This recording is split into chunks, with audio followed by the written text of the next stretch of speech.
Okay. ನಮಸ್ಕಾರ ಗೆಳೆಯರೇ, ನಾನು ನಿಮ್ಮ ಅನೇಕ ಶಿಲ್ಪಿ. ಇವತ್ತು ನಾವು ತುಮಕೂರಿಂದ ರಾಮನಗರಕ್ಕೆ ಬಂದಿದ್ದೀನಿ. ಕುಮಾರ್ ಅಗ್ರೋಟೆಕ್ ಅಂತ ಇದೆ, ಅದ್ರ ಓನರ್ ಆಗಿದಂತ ಮಂಜುನಾಥ್ ಸರ್ ಅವರು ನಮ್ಮ ಜೊತೆಗಿದ್ದಾರೆ. ಮಂಜುನಾಥ್ ಸರ್ ನಮಸ್ತೆ. ನಮಸ್ಕಾರ. ನಮಸ್ತೆ. ನಮಸ್ಕಾರ ವೀಕ್ಷಕರೇ, ನಮಸ್ಕಾರ ರೈತ ಬಂದವರೇ. ಸೊ ನಮ್ಮಲ್ಲಿ 28 ಎಚ್ ಇಂದ 75 ಎಚ್ ವರೆಗೂ ಡಾಕ್ಟರ್ ಸಿಗುತ್ತೆ ಜಾನ್ ಡಿಯರ್. ಮತ್ತೆ ನಾವು ಬಂದು ರಾಮನಗರ ಡೀಲರ್. ಸೊ ಎಲ್ಲ ಕನಕಪುರ ಒಂದು ಶೋರೂಮ್, ರಾಮನಗರ ಒಂದು ಶೋರೂಮ್, ಸಾರಿ ರಾಮನಗರ ಮೇನ್ ಬ್ರಾಂಚ್, ಮಾಲ್ಟಿ ಒಂದು ಶೋರೂಮ್. ಒಟ್ಟು 3 ಶೋರೂಮ್. ಇದ್ರ ಜೊತೆಗೆ ನಾವು ಒಂದು ಬುಲ್ ಕಂಪ್ನಿ ಎಂಬರ್ ಅಗ್ರಿಟೆಕ್ ಅಂತ ಒಂದು ಡೀಲರ್ಶಿಪ್ ತಗೊಂಡಿದ್ದೀವಿ. ಸೊ ಅದರಲ್ಲಿ 25 ಎಚ್ ಇಂದ ಅಪ್ ಟು 40 ಎಚ್ ಕೂಡ ಅಗ್ರಿ ಲೋಡರ್ ಅಂತ ಕೊಡ್ತಾ ಇದ್ವಿ. ಮತ್ತೆ ಅಗ್ರಿ ಬ್ಯಾಕೋ ಅಂತ ಒಂದು ಕೊಡ್ತಾ ಇದ್ವಿ. ಸೊ ಮೊದಲು ಬಟರ್ಫ್ಲೈ ಲೆಗ್ ಅಂತ ಬಂತು. ಸೊ ಇವಾಗ ಒಂದು ಸ್ಟ್ರೈಟ್ ಲೆಗ್ ಅಂತ ಒಂದು ಕೊಟ್ಟಿದ್ವಿ. ಸರ್ ನಾನ್ ತಗೊಂಡಿರೋದು straight leg. Straight leg butterfly ಲೆಗ್ಗೂ ಸ್ಟ್ರೈಟ್ ಲೆಗ್ ಏನ್ ಡಿಫ್ರೆನ್ಸ್ ಅಂದ್ರೆ, ಬಟರ್ಫ್ಲೈ ಲೆಗ್ ಬಂದು ಟ್ರಾಕ್ಟರ್ ಇಂಜಿನ್ ಇಂದ ರನ್ ಆಗುವಂತದ್ದು. ಸೊ ಇದು TPL ಬ್ಯಾಕೋ ಬಂದ್ಬಿಟ್ಟು ಸ್ಟ್ರೈಟ್ ಲೆಗ್. TPL ನಮ್ದು ಏನು ರೋಟ್ರಿ ನಾವು ಯೂಸ್ ಮಾಡ್ತೀವಲ್ಲ, PTO ಸಾಫ್ಟ್ ಇಂದ ರನ್ ಆಗುತ್ತಿದ್ದು. ಸೊ ಬಟರ್ಫ್ಲೈಗೂ ಸ್ಟ್ರೈಟ್ ಲೆಗ್ಗೂ ಸ್ಪೀಡು ಮತ್ತೆ ಫಿನಿಶಿಂಗ್ ಚೆನ್ನಾಗಿ ಬರ್ತದೆ, ಮತ್ತೆ ರೈತರು ಕೂಡ ಖುಷಿ ಆಗ್ತಾರೆ. ಸೊ ಅದು ಇದಕ್ಕೆ ಟ್ರಾಕ್ಟರ್ ಇದೆ ಅಂತ ಏನಿಲ್ಲ. ಸೊ ನೀವು ಎನಿ ಬ್ರಾಂಡ್, ಯಾವುದೇ ಬ್ರಾಂಡ್ ಆದ್ರೂ ಸೊ ಅದಕ್ಕೆ ಎಷ್ಟೇ ಎಚ್ ಪಿ ಅಂದ್ರೆ 25 ಎಚ್ ಪಿ 25 ಎಚ್ ಪಿ ಮೇಲೆ ಅದಕ್ಕೆ ಸೂಟಬಲ್ ಆಗುವಂತದ್ದು ನಮ್ಮ ಹತ್ರ ಫಸ್ಟ್ ಚೆಕ್ ಮಾಡ್ಕೊಂಡು ಅದು ಆಗುತ್ತಾ ಆಗಲ್ವಾ ಅಂತ ತಿಳಿಸಿ, ಆಮೇಲೆ ನಾವು ಅದನ್ನ ಕಂಪ್ನಿ ಹತ್ರ ಮಾತಾಡಿ ಆ ಮಿಷಿನ ಸಪ್ಲೈ ಮಾಡ್ತೇವೆ. 5 ವರ್ಷ ಇರುತ್ತೆ, 10 ವರ್ಷ ಆಗಿರುತ್ತೆ ಟ್ರಾಕ್ಟರ್ಗಳು. ಅವ್ರದ್ದು ಹಳೆ ಮಾಡೆಲ್ ಇರುತ್ತೆ ಅಂತ ಅವರು ಎದುರ್ಕೊಂತಿರ್ತಾರೆ, ಇದು ನಮ್ ಗಾಡಿಗೆ ಸಪೋರ್ಟ್ ಆಗುತ್ತಾ ಇಲ್ವಾ ಅಂತ. ಸರ್ ಈಗ ಅದು ಈಗ ಸಪೋರ್ಟ್ ಆಗುತ್ತಾ ಇಲ್ವಾ ಅನ್ನೋದಕ್ಕೆ ನಿಮ್ಮ ಹತ್ರ ಬಂದಿರೋ ಅದಕ್ಕೆಲ್ಲ ಕ್ಲಾರಿಟಿ ಸಿಗುತ್ತಲ್ಲ? ಖಂಡಿತ ಅದಕ್ಕೆ ಇನ್ಫಾರ್ಮೇಶನ್ ಕೊಟ್ಟೆ ನಾವು ಕೆಲಸ ಮಾಡೋದಕ್ಕೆ, ಮಾಹಿತಿ ಕೊಟ್ಟೆ ಅವ್ರದ್ದು ಯಾವ ಟಾಪ್ ಇದೆ ಏನಿದೆ ಅಂತ ಫೋಟೋ ತೆಗೆಸ್ಕೊಂಡು, ಅಥವಾ ಏನಾದ್ರು ನಿಯರ್ ಬೈ ಇದ್ರೆ ಹೋಗಿ ನಾವೇ ಟಾಪ್ ಚೆಕ್ ಮಾಡಿ, ಅದಾದ್ಮೇಲೆ ಅಲ್ಲಿ ಟ್ಯಾಂಡಮ್ ಪಂಪ್ ಅಂತ ಇರ್ಬೇಕು ಮೇನ್.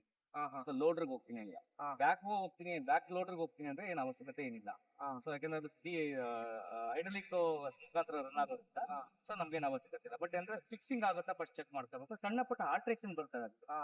ಸೊ ಏನಾದ್ರು ನಮ್ಮ ಕಂಪ್ನಿ, ಯಾಕಂದ್ರೆ ಕೆಲವೊಂದು ಟ್ರಾಕ್ಟರ್ಗೆ ಸೂಟಬಲ್ ಆಗುತ್ತೆ, ಕೆಲವೊಂದು ಟ್ರಾಕ್ಟರ್ಗೆ ನೀವು ನಿಮ್ಮ ಓನ್ ಎಕ್ಸ್ಪೆಂಡಿಚರ್ಸ್ ಅಂದ್ರೆ ನಿಮ್ಮ ಸ್ವಂತ ಖರ್ಚಲ್ಲಿ ಎಕ್ಸ್ಪೆಂಡಿಚರ್ಸ್ ಆಲ್ಟ್ರೇಷನ್ ಮಾಡ್ಕೊಳ್ತೀವಿ. ಒಂದು ಇನ್ನೊಂದು ಏನಪ್ಪಾ ಅಂತ ಹೇಳಿದ್ರೆ, ನಮ್ಗೆ ಆಲ್ರೆಡಿ ಇದು ಫುಲ್ ಕಂಪ್ನಿ ತುಂಬಾ ಹಳೇದಾದ್ರಿಂದ ತುಂಬಾ ಜನಕ್ಕೆ ಗೊತ್ತಿದೆ, ತುಂಬಾ ಜನ ರೈತರು ಯೂಸ್ ಮಾಡ್ತಿದ್ದಾರೆ. ಸೊ ಈಗ ಇನ್ನೊಂದು ಏನ್ ಬೆನಿಫಿಟ್ ಇದೆ ಅಂದ್ರೆ, ಈಗ ನೀವು ಯಾವ್ದಾದ್ರು ಲೈಕ್ ಏನು ಬೇರೆ ಲೋಡ್ರು ಅಥವಾ JCB ಟೈಪ್ ಹೋಗ್ತೀನಿ ಅಂದ್ರೆ ಅಮೌಂಟ್ ಜಾಸ್ತಿ. ಹೌದೌದು. ಸೊ ಅಷ್ಟೇ ನೀವು ನಿಮ್ಗೂ ಗೊತ್ತಿರುತ್ತೆ, ಮಿನಿ JCBಗೆಲ್ಲ ಹೋಗ್ತೀವಿ, ಇಲ್ಲ ಮಿನಿ ಎಕ್ಸ್ಕವೇಟರ್ ಯಾವ್ದೇ ಹೋಗ್ತೀವಿ ಅಂತಂದ್ರು ಸ್ಟಾರ್ಟಿಂಗ್ ಪ್ರೈಸ್ ಒಂದು 20 ರಿಂದ 24 ಲಕ್ಷ ಇರುತ್ತೆ. ನಾವು ಸಣ್ಣ ಪುಟ್ಟ ಕೆಲಸ ಮಾಡ್ಲಿಕ್ಕೆ ಅಷ್ಟೊಂದೆಲ್ಲ ಬಂಡವಾಳ ಹಾಕೊಂಡು ಮಾಡ್ಲಿಕ್ಕೆ ಆಗಲ್ಲ. ಸೊ ನಮಗೆ ಫುಲ್ ಎಕ್ಸ್ಕವೇಟರ್ ಆಗಿರ್ಬೋದು, ಲೋಡರ್ ಆಗಿರ್ಬೋದು, ಒಂದು ಉತ್ತಮ ಚಾಯ್ಸ್ ಅಂತಾನೆ ಹೇಳ್ಬೋದು. ಇಲ್ಲ ನಿಮ್ಗೆ ಏನಾಗುತ್ತೆ, ಈಗ ದೊಡ್ಡ ದೊಡ್ಡ ಮಿಷನರಿಗಳು ಹೋದ್ರೆ ನಿಮ್ಗೆ ದೊಡ್ಡ ಜಾಗದಲ್ಲೇ ಕೆಲಸ ಮಾಡ್ಬೇಕು. ಹೌದು. ಬಟ್ ಈ ತರ ನೀವು ಟ್ರಾಕ್ಟರ್ ಅಟ್ಯಾಚ್ಮೆಂಟ್ ಅಂತ ಹೋದಾಗ ನಿಮ್ಗೆ ಏನೋ ಟ್ರಂಚ್ ಹೊಡ್ಕೊಳ್ಳಕ್ಕೆ, ಗೊಬ್ಬರ ತುಂಬಕ್ಕೆ, ಅಡಿಕೆ ಗಿಡದ ಒಳಗಡೆ ಕೆಲಸ ಮಾಡಕ್ಕೆ, ನಿಮ್ ಜಮೀನ್ ಒಳಗಡೆ ಕೆಲಸ ಮಾಡ್ಕೊಳ್ಳಿಕ್ಕೆ, ಕೆಲಸ ಮಾಡಾದ್ಮೇಲೆ ಅದನ್ನ ರಿಮೂವ್ ಮಾಡ್ಬಿಟ್ಟು ಅದೇ ಗಾಡಿ ನೀವು ಕಲ್ಟಿವೇಟರ್ಸ್ ಅಂದ್ರೆ ಅಗ್ರಿಕಲ್ಚರ್ ಸ್ಟಾರ್ಟ್ ಮಾಡ್ಬೋದು. ಇವತ್ತು ದೊಡ್ಡ ಮಿಷಿನ್ಗೆ ನೀವು ಇನ್ವೆಸ್ಟ್ಮೆಂಟ್ ಮಾಡ್ತೀನಿ, ದೊಡ್ಡ ಮಿಷಿನ್ ತಗೋದ್ರಿಂದ ಆ ಕೆಲಸ ಮಾತ್ರ ಮಾಡ್ಬೇಕಾಗುತ್ತೆ. ಹೌದು. ನೋಡಿರ್ತೀರ ಹಳೆ ವಿಡಿಯೋದಲ್ಲೆಲ್ಲ same to same bull TBS 250 ಏನಿದೆ ಅದನ್ನೇ ನಾನು ತಗೊಂಡಿರೋದು. ಅದರದ್ದು ಏನು ಫಿಟ್ಟಿಂಗ್ ಮಾಡೋದು ಆಗಿರ್ಬೋದು, ಅನ್ಬಾಕ್ಸಿಂಗ್ ಆಗಿರ್ಬೋದು, ಈ ಮುಂಚೆನೆ ಚಾನಲ್ ಅಲ್ಲಿ ಹಾಕಿದೀನಿ, ಅದನ್ನ ನೀವು ನೋಡ್ಬೋದು. ಯಾವ ತರ ಇದನ್ನ ನಿಮಗೆ ಬರುತ್ತೆ, ಯಾವ ತರ ಫಿಟ್ಮೆಂಟ್ ಆಗೋದು ಅಂತ ನಾನು ನಿಮ್ಗೆ ತೋರಿಸಿದೀನಿ. ಸರ್ ಇದು TBS 250 ಬಂದು ಯಾರ್ಯಾರು ಯೂಸ್ ಮಾಡ್ಬೋದು, ಎಲ್ಲೆಲ್ಲಿ ಯೂಸ್ ಮಾಡ್ಬೋದು? ಇದು ಆಲ್ರೆಡಿ ನೋಡಿ, ಇದು ಜಾಂಡಿಯರ್ಗೆ ತಗೊಂಡು ಹೋಗ್ತಾ ಇದಾರೆ. ಸೊ ಇಲ್ಲಿ ನಮ್ಮ ಕನಕಪುರ ಕಸ್ಟಮರ್ ಅವ್ರು ಆಗ್ತೀವಿ, ತೋಟಕ್ಕೆ ತಗೊಂತಾ ಇದಾರೆ. ಅವ್ರಿಗೆ ಯಾಕಂದ್ರೆ JCBಗೆ ಇನ್ವೆಸ್ಟ್ಮೆಂಟ್ ಜಾಸ್ತಿ ಬೇಡ ಅಂತ ಹೇಳಿ, ಅಥವಾ ದೊಡ್ಡ ಮಿಷಿನ್ ಗಳಿಗೆ ಇನ್ವೆಸ್ಟ್ಮೆಂಟ್ ಜಾಸ್ತಿ ಆಗುತ್ತೆ ಅಂತ ಹೇಳಿ ಈಗ ಅವ್ರ ಟ್ರಾಕ್ಟರ್ಗೆ ಅವ್ರ ಅಟ್ಯಾಚ್ಮೆಂಟ್ ತಗೊಂಡಿದ್ದಾರೆ. ಸೊ ಇದು ಬಂದು ಟ್ರಂಚ್ ಹೊಡ್ಕೊಳ್ಳಿಕ್ಕೆ, ಅಥವಾ ಏನಾದ್ರು ಕಾಲುವೆ ಮಾಡ್ಕೊಳ್ಳಿಕ್ಕೆ, ಅಥವಾ ಗೊಬ್ಬರ ತುಂಬಲಿಕ್ಕೆ, ಅಥವಾ ಅವ್ರದ್ದು ತೆಂಗಿನ ಗಿಡದಿಂದ ಅಕ್ಕಪಕ್ಕ ಎಲ್ಲ ಕ್ಲೀನ್ ಮಾಡ್ಕೊಳ್ಳಿಕ್ಕೆ. ಸೊ ಅವ್ರದ್ದೇ. ಸರ್ ಇದು ಎಷ್ಟು HP ಇಂದ ಹಾಕ್ಬೋದು? ಇದು 25 HP ಇಂದ ಅಪ್ ಟು 40 HP ವರೆಗೂ ಇದನ್ನ ಹಾಕೋಬಹುದು. ಸೊ 40 ಅದಾದ್ಮೇಲೆ 40 HP ಆದ್ಮೇಲೆ ಇನ್ನ ದೊಡ್ಡದು ಬರುತ್ತೆ, ಇನ್ನ ದೊಡ್ಡದು ಬರುತ್ತೆ. ಲೈಕ್ ಅಂದ್ರೆ ಇದಕ್ಕಿಂತ ಸ್ವಲ್ಪ ದೊಡ್ಡ ಸೈಜ್ ಅದು 40 HP, 45 HP, 50 HP ಅಲ್ಲಿವರೆಗೂ. 50 HP ಮೇಲೆ ಅದು ದೊಡ್ಡದು, ಅದಕ್ಕೂ ಬೇರೆ ಇದೆ. ನೀವು ಎಷ್ಟೊಂದು ವಿಡಿಯೋಗಳು ನೋಡಿ, ತಾಕತ್ ಅಂತ ಇದೆ, TPS 500 ಅಂತ ಇದೆ. ತಾಕತ್ ಅಂದ್ರೆ ದೊಡ್ಡ ಮಿಷಿನ್ ಬೇರೆವೆಲ್ಲ ಹೆಂಗ್ ವರ್ಕ್ ಆಗುತ್ತೆ ಕಾಂಪಿಟೇಟಿವ್ ಮಿಷಿನ್, ಅದೇ ರೀತಿ ನಮ್ಮ ಮಿಷಿನ್ ಕೂಡ ವರ್ಕ್ ಆಗುತ್ತೆ. ಸೊ ಇದು ಏನಕ್ಕೆ ಬೆನಿಫಿಟ್ ಏನಂತ ಹೇಳಿದ್ರೆ, ಈಗ ನೀವು ಹೇಳಿದ್ರೆ ನೀವು ಈಗ ತಾಕತ್ತು ಅವೆಲ್ಲ ಅಂದ್ರೆ ಅದು ಫಿಕ್ಸ್, ಇದು ಈಸಿಯಾಗಿ ರಿಮೂವಲ್ ಮಾಡ್ಕೋಬಹುದು. ಡಿಟ್ಯಾಚ್ಮೆಂಟ್ ಅಟ್ಯಾಚ್ಮೆಂಟ್ ತುಂಬಾ ಈಸಿ, ಅಂದ್ರೆ ಬಿಚ್ಚೋದು ಹಾಕೋದು ತುಂಬಾ ಸುಲಭ. ಈಗ ನೀವೇನು ಇದ್ರಲ್ಲಿ ರೈತರಿಗೆ ಅನುಕೂಲ ಅಂತ ಹೇಳಿದ್ರೆ, ಈಗ ಏನ್ ನಾವು ಟ್ರಾಕ್ಟರ್ಗೆ ರೋಟರಿ ಅಟ್ಯಾಚ್ಮೆಂಟ್ ಮಾಡ್ತೀವಲ್ಲ, ರೋಟರಿ ಟೇಲರ್ ಅಟ್ಯಾಚ್ ಮಾಡ್ತೀವಲ್ಲ, ಎಷ್ಟು ಟೈಮ್ ತಗೊಳುತ್ತೆ? 5ರಿಂದ 10 10 ನಿಮಿಷ. ಇದೊಂದು 10 ನಿಮಿಷ ಎಕ್ಸ್ಟ್ರಾ ತಗೊಬಹುದು. ಹೌದು 20 ನಿಮಿಷಕ್ಕೆ ಬಿಚ್ಚಬಹುದು, 20 ನಿಮಿಷಕ್ಕೆ ಹಾಕೋದು ಅಂದ್ರೆ ಅವ್ರ ಎಕ್ಸ್ಪೀರಿಯನ್ಸ್ ಮೇಲೆ. ಯಾಕಂದ್ರೆ ನಾನು 10 ನಿಮಿಷ 20 ನಿಮಿಷ ಅಂತ ಹೇಳಿಕ್ಕೆ ಟೈಮ್ ಕೊಡಕ್ಕೆ, ಯಾಕಂದ್ರೆ ನಾನು ಹೊಸಬ ಇರ್ತೀನಿ, ಅವಾಗ ನಮ್ಗೆ ಸ್ವಲ್ಪ ಟೈಮ್ ತಗೊಳುತ್ತೆ. ಸ್ವಲ್ಪ ನಿಮ್ಗೆ ಅದು ಎಕ್ಸ್ಪೀರಿಯನ್ಸ್ ಆದ್ಮೇಲೆ ನಿಮ್ಗೆ ಎಷ್ಟು ಬೇಗ ಆಗುತ್ತೋ ಅಷ್ಟು ಬೇಗ ನೀವು ರಿಮೂವ್ ಮಾಡ್ಕೊಂಡು ಅಂದ್ರೆ ಒಂದು 10-15 ನಿಮಿಷದಲ್ಲಿ ಬಿಚ್ಕೊಂಡು ನಾವು ಟ್ರಾಕ್ಟರ್ ಸಪರೇಟ್ ಏನೇ ನಾವು ತೋಟದ ಕೆಲಸ ಆಗಿರ್ಬೋದು ಟ್ರಾಕ್ಟರ್ನ ಯೂಸ್ ಮಾಡ್ಕೋಬಹುದು. ನಮಗೆ ಬೇಕು ಅಂತಂದ್ರೆ ಈ ಬ್ಯಾಕ್ ಅನ್ನು ಅಟ್ಯಾಚ್ ಮಾಡ್ಕೊಂಡು ನಮ್ಗೇನು ಇದರಿಂದ ಏನ್ ಕೆಲಸ ಇದೆ ಎಲ್ಲಾ ತರ ಕೆಲಸನೂ ನಾವು ಮಾಡ್ಕೋಬಹುದು ಟ್ರಾಕ್ಟರ್ ಇಂದ. ಹೌದು ಖಂಡಿತ. ಸೊ ಅದು ಬೇಡ ಅಂತ ಹೇಳಿದ್ರೆ ಬಿಚ್ಚಾಕ್ಬಿಟ್ಟು ನೀವು ಮಾಮೂಲಿ ಏನು ಅಗ್ರಿಕಲ್ಚರ್ ರೋಟರಿ ಆಗ್ತಿರೋ ನೇಗ್ಲ್ ಆಗ್ತಿರೋ ಆ ಕೆಲಸ ನೀವು ಮಾಡ್ಕೋಬಹುದು. ಅದು ಇದಕ್ಕೆ ಅದರಿಂದ ಏನು ಡಿಸ್ಟರ್ಬೆನ್ಸ್ ಏನಿರಲ್ಲ ನಿಮ್ಗೆ. ಬಟ್ ಇನ್ನೊಂದ್ ಏನಂತ ಹೇಳಿದ್ರೆ ಇದಕ್ಕೆ ಆಯಿಲ್ ಸಪರೇಟ್ ಟ್ಯಾಂಕ್ ಇದೆ ನಮ್ಗೆ. ಸೊ ಇದು ಮೊದ್ಲು ಏನ್ ಮಾಡ್ತಾ ಇದ್ವಿ, ಮೊದ್ಲು ನಾವು ಬಟರ್ಫ್ಲೈ ಲೆಕ್ಕಲ್ಲಿ ಫ್ಯಾಕ್ಟ್ರಿ ಆಯಿಲ್ ಇಂದಾನೆ ವರ್ಕ್ ಆಗ್ತಿತ್ತು. ಸೊ ಇವಾಗ ನಾವೇ ಸಪರೇಟ್ ಆಗಿ ಆಯಿಲ್ ಕೊಡ್ತೀವಿ. ಅದಕ್ಕೆ ಸಪರೇಟ್ ಆಯಿಲ್ ಟ್ಯಾಂಕ್ ಮತ್ತೆ ಪಂಪ್ ಇದೆ. ಸೊ ಅದರಿಂದ ನಮ್ಗೇನಾಗುತ್ತೆ 540 ಸ್ಪೀಡಲ್ಲೇ ನಮ್ದು ಎಕ್ಸಿಲೇಟರ್ ಕೂಡ ವರ್ಕ್ ಚೆನ್ನಾಗಿ ಕೆಲಸ ಮಾಡುತ್ತೆ. ಸರ್ ಹೌದು, ಇನ್ನೊಂದು ಕೇಳೋದ್ ಮಾತಿದೆ ಸರ್. ಈಗ PTO ದಲ್ಲಿ 2 ಸ್ಪೀಡ್ ಇರುತ್ತೆ, 540 ಇರುತ್ತೆ, 1000 ಇರುತ್ತೆ. ಕೆಲವೊಂದ್ರಲ್ಲಿ 540 ಅಂತಾನು ಇರುತ್ತೆ, 540 ಅಂತ ಮಾತ್ರ ಇರುತ್ತೆ. ಅದು ಎಕನಾಮಿಕ್ ಸ್ಪೀಡ್ ಅಂತ ಹೇಳ್ತೀವಿ. ಸೊ ನಿಮ್ಗೆ ಅವಶ್ಯಕತೆ ಇದ್ದಾಗ ಸ್ಪೀಡ್ ಜಾಸ್ತಿ ಮಾಡ್ಕೋಬಹುದು, ಬೇಡ ಅಂದಾಗ ನಾರ್ಮಲ್ ಸ್ಪೀಡ್ ಏನಿದೆ 540 ಸ್ಪೀಡ್ ಅಲ್ಲಿ ನೀವು ಕೆಲಸ ಮಾಡಬಹುದು.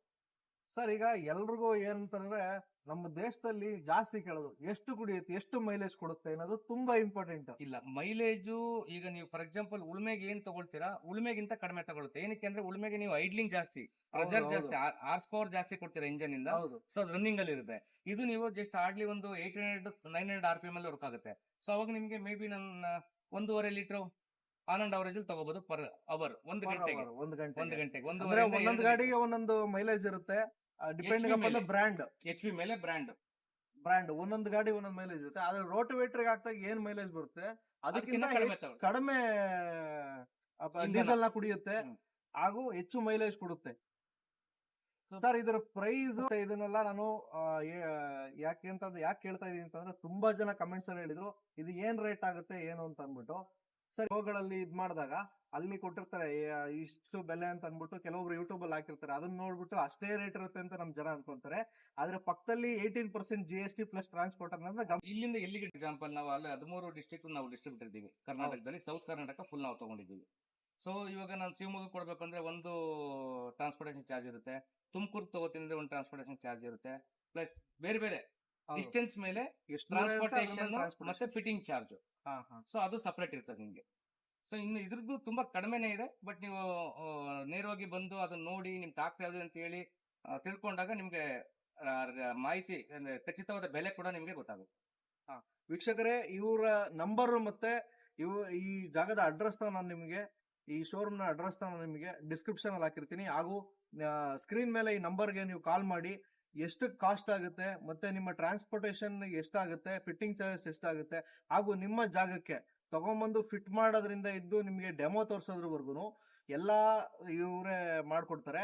ಹಾಗೂ ನಿಮ್ಗೆ ಯಾವುದೇ ತರ ಸಪೋರ್ಟ್ ಬೇಕಿದ್ರು, ಸರ್ವಿಸ್ ಬೇಕಾಗಿದ್ರು ಎಲ್ಲಾ ಸರ್ವಿಸ್ ಪರ್ಸನ್ ಇವ್ರ ಕಡೆ ಅವೈಲೇಬಲ್ ಇದಾರೆ. ಮೆಕ್ಯಾನಿಕ್ ಗಳಾಗಿರ್ಬೋದು. ಮತ್ತೆ ಇನ್ನೊಂದು ಹೇಳೋದು, ಮತ್ತೆ ಈಗ ಯಾಕಂದ್ರೆ ನಿಮ್ ಜಾಗಕ್ಕೆ ಬಂದು ಫಿಟ್ ಈಗ ನಮ್ ಜಾಗಕ್ಕೆ ನಾನು ಗಾಡಿ ಕೊಡ್ತೀನಿ ಅಂದ್ರೆ ಅದು ನಮ್ದು ಇರ್ತದೆ. ಸೊ ನಿಮ್ ಜಾಗಕ್ಕೆ ಬಂದು ಫಿಟ್ ಮಾಡ್ಬೇಕು ಅಂದಾಗ ಕ್ರೈನ್ ಬೇಕಾಗುತ್ತೆ ಮೇನ್. ಹೌದು, ಕ್ರೈನು ಮತ್ತೆ ಒಂದು 2-3 ಜನ ಸಪೋರ್ಟರ್ಸ್ ಬೇಕಾಗುತ್ತೆ. ಪ್ಲಸ್ ಅದಕ್ಕೆ ಆಗುವಂತ ಏನೋ ಸಣ್ಣ ಪುಟ್ಟ ಆಲ್ಟ್ರೇಷನ್ ಗಳು ಖರ್ಚುಗಳು ಎಲ್ಲ ಬಂದು ಯಾರು ಮಿಷಿನ್ ನ ಪರ್ಚೇಸ್ ಮಾಡಿ